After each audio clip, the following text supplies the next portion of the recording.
everyone has a vehicle to drive them to their polling place. How you doing?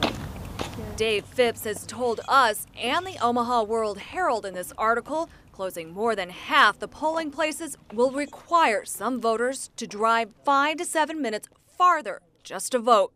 For somebody who has always had access to vehicular transportation, 5 to 7 minutes if you're going to drive seems like nothing. Which is why former State Senator Ernie Chambers is challenging Douglas County Election Commissioner Dave Phipps to lace up his shoes and really go the distance. I invited him to get in his car and drive for 7 minutes, and he could drive in any direction he wanted to.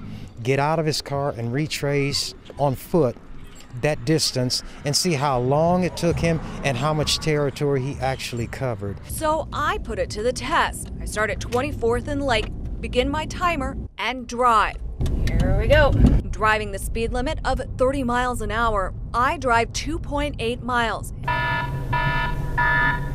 ending at 24th and Reed Street. We have come so far that the pavement ends. You probably have no idea how far Reed is from Lake Street, so I'm glad you're going to walk it. 2.8 miles. Oh, so you Do you want to walk it with me? Are you crazy? You don't want to walk it with here's me? the Do you wanna thing. walk part of it? Chambers decides he'll take me up on my challenge. We're going to start the clock. We're going to see how long it takes us.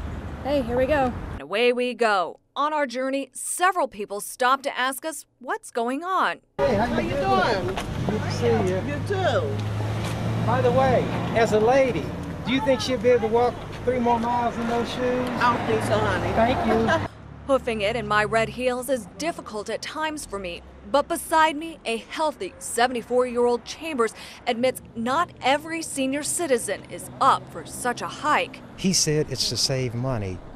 I attacked that as being a poor way to balance his budget. Some, including Chambers, believe there's more than just saving money involved. They claim it's another Republican strategy to keep those most likely to re-elect the president away from the polls. I believe so many people were focusing on that voter ID bill that this was supposed to slip by under the radar. Dave Phipps wasn't free to answer any of my questions today, but in a previous interview, he said this.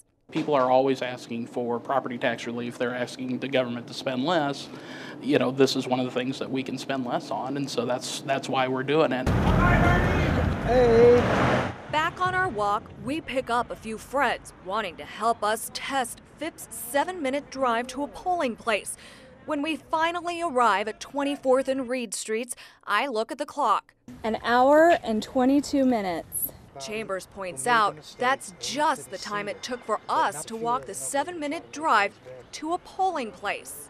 He indicated you might have to wait here 20 minutes before you could vote. And then if you wait that 20 minutes, you're thinking now, I had the incentive to vote when I was going. I had to go, now I got to walk back the same distance. So if you calculated that in the first place, you probably wouldn't undertake it. Our test proves it's a big investment of time and energy to exercise the fundamental right just to vote.